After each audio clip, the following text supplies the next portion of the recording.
की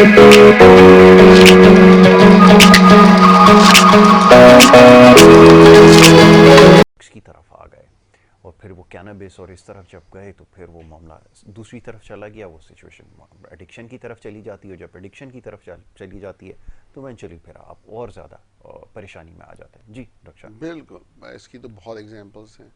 यहाँ से डे टू डे मैं प्रैक्टिस कर रहा हूँ।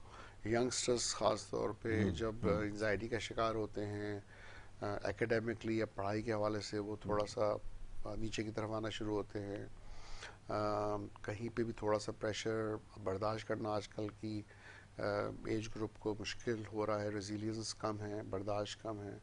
तो वो फिर देखते हैं कि यार हम क्या करें इस एंजाइटी को ट्रीट करने के लिए। आसपास कोई दोस्त होता है जो मिसगाइड कर देता है कि चलो यार तुम ये ड्रग ट्राई कर लो, तुम्हें खुशी मिलेगी, तुम अपना गम जो है भूल जाओगे। तो वो स्टार्ट तो ज़्यादातर कैनबिस या चर्च से करते हैं, और फिर आस्ते आस्ते वो फिर एम्फेटामीन्स है, आइस है, क्रिस्टल है, उस तरफ आते हैं, फिर हेरोइन और अफीम वगैरह की तरफ। तो ये जो है ना बड़ा स्लाइडिंग स्लोप है। ये आस्ते आस्ते जो है ना धकेलता है इंसान को बुरी से और बुरी और फिर मज़ीद ख़तरनाक ड्रग्स की तरफ। जी। एक पेशेंट अभी ट्रीट होके गया था, बल्कि दो पेशेंट्स कज़न्स थे, ट्रीट होके गए और बिल्कुल ठीक होके गए। एक तो ठीक रह गया और शुक्र है उसने वापस ड्रग्स नहीं ली, लेकिन उसी के कज़न के साथ वालदा फिर आई।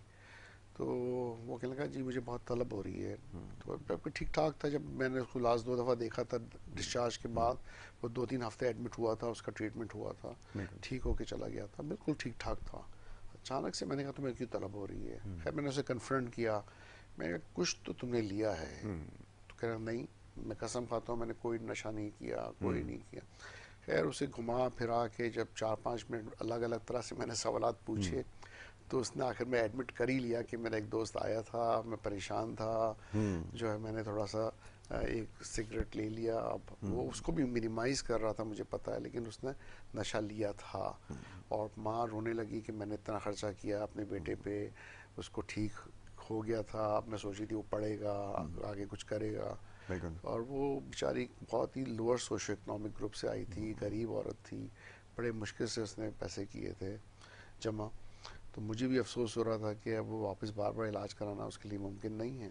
और ये बात बहुत प्रॉब्लमेटिक है कि जो ये नशा करते हैं वो समझना छोड़ देते हैं ये कि ये बाकी फैमिली पे कितने बुरे असरात डाल एग्जैक्टली। रही है, बिल्कुल।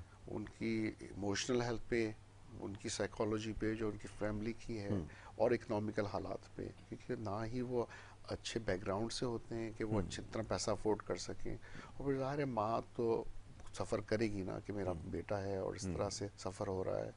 तो फिर मैं तो ये देखता हूँ एंड में कि जो मदद के लिए आ रही है अपने बेटे के लिए, उसको शायद उससे ज़्यादा मदद की ज़रूरत है। और एग्जैक्टली। वो बिल्कुल। खुद सेक्रीफाइस कर रही है कि चलो मैं तो नहीं अपने डिप्रेशन का इलाज कराती, कम से कम अपने बेटे के नशे का इलाज करा लूँ। तो ये भी अलमिया है बहुत। एग्जैक्टली। बिल्कुल ठीक है।